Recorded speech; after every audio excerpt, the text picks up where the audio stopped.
down Nate Stacey. This battle for 6th. With Courtney right in this trio is Courtney. He has really made some great progress throughout the course of this race, picking up places consistently, and has a lot of pace in that Maserati.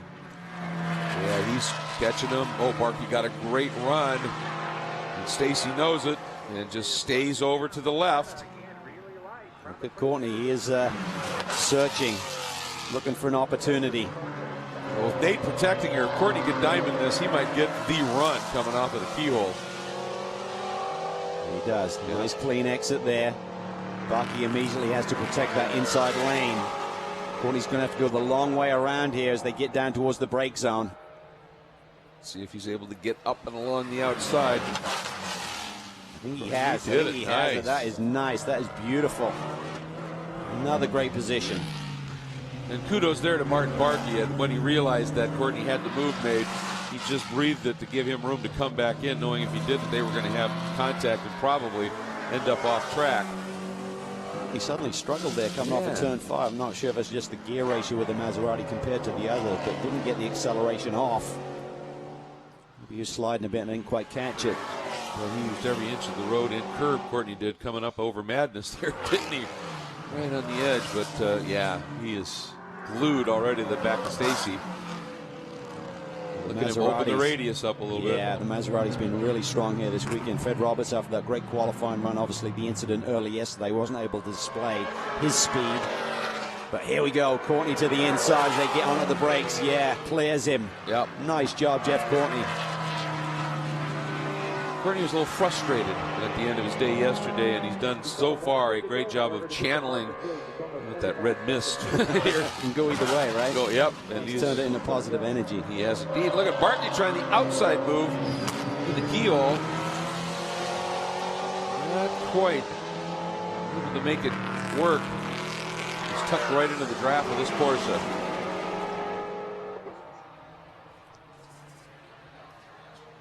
All right, and as Martin Barkey continues to try and figure out a way. Oh, what a late move.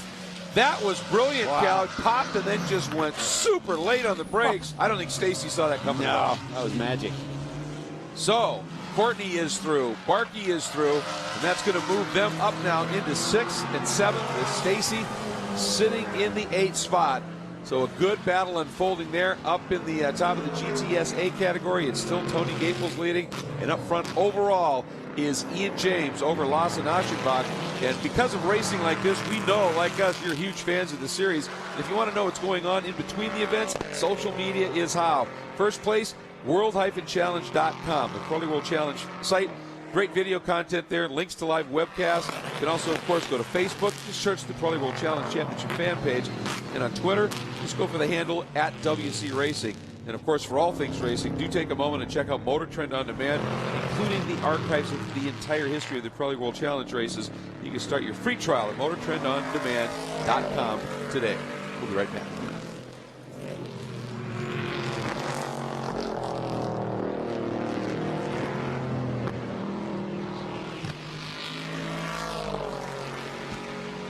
Well, for a while, Cal, as we're back on the web call here, Lawson was able to stay close, but now that margin's blown up to about 3 seconds. Yeah, a couple of bad laps there for Lawson Aschenbach. I think one of them may have been traffic induced, but even so has created a nice margin now for Ian James to be able to maybe cruise this one home. When you get that bit of breathing room, you know, you can ease off just enough where you're not taking it quite as much out of the tire. Exactly. You can still carry your speed. You can go quickly, and you don't mind if you give up 2-3 tenths a lap, you know, just to preserve the tires. Well, I think that was what was going on with Lawson Aschenbach in the early going. He was having to push a lot harder than he wanted to, as we see Harry Gottsacker now starting to make some pace here in the end of the race. He's not too far adrift of these two front runners. No, coming up on the driver running 6 right now in the GTS A category, Adam Merzon in the case of racing 017 Porsche GT4. Great to see these Ginettas backing off field. Yeah, it is. Kind of missed them. They were so impressive last year, showed flashes of potential victories, particularly with Parker, and Harry Gottsacker has certainly come on strong here this year.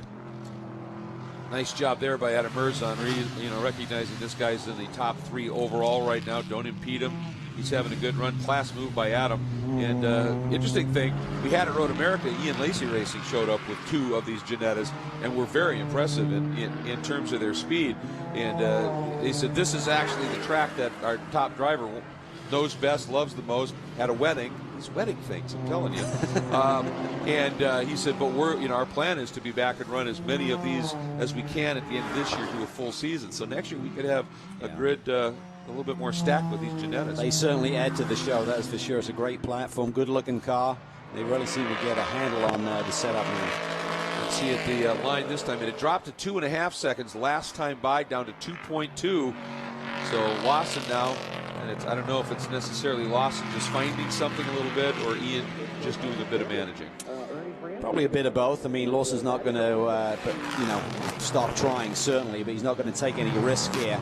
Just wants to keep it clean, grab another bundle of points, and you hate to call it early, but this championship is definitely going his way as we just passed the midway point in the season. All right, we're going to pause for just a minute. When we come back, we will be with our CBS Sports Network coverage.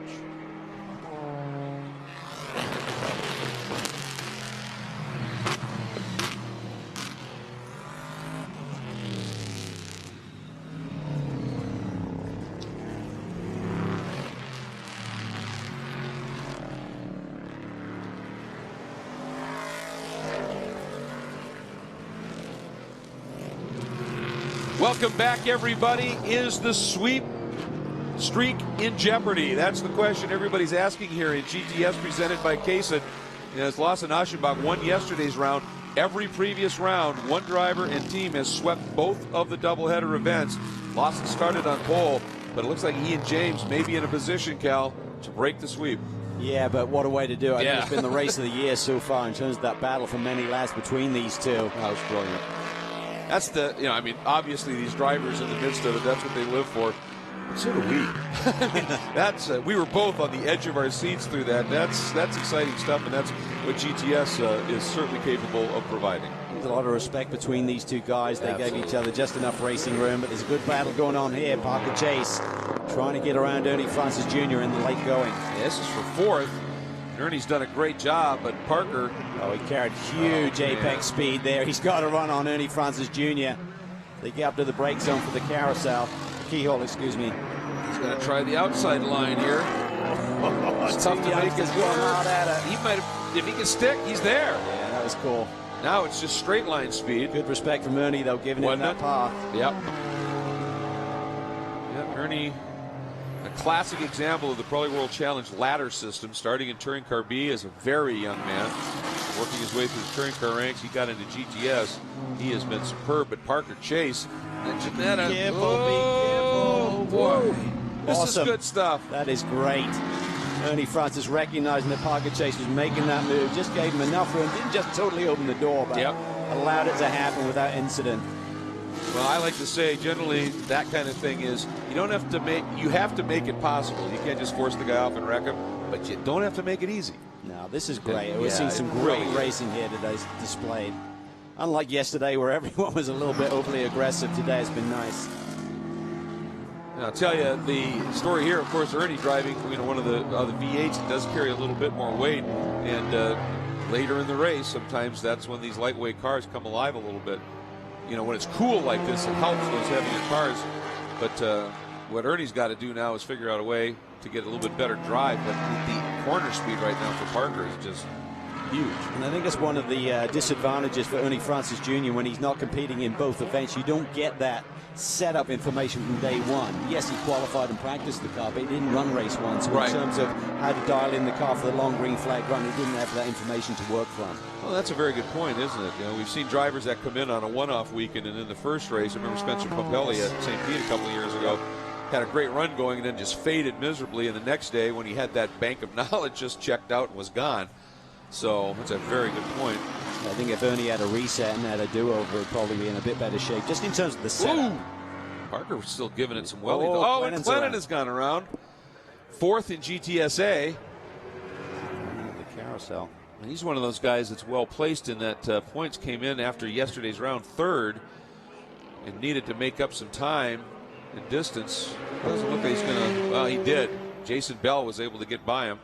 Oh. Just in really wide there. Yep. Not sure if Jason had forced him out there, but either way, when you're coming up over that crest of the hill and the brake zone, you get it a little bit wrong and you ask for a little bit more, the wheels are up in the air literally, and it's hard to make it work. Yeah, and I wonder if maybe, you know, he didn't give a glance in the mirrors. If, you know, Jason's there and you just miss your turn in a little bit. Yep. It can snap around on you. We're anticipating from race control based on timing and scoring. I think it's going to be time tight. by white flag, but yeah, it's going to be really tight. Fun. There'll only be a few seconds left on the clock, if that.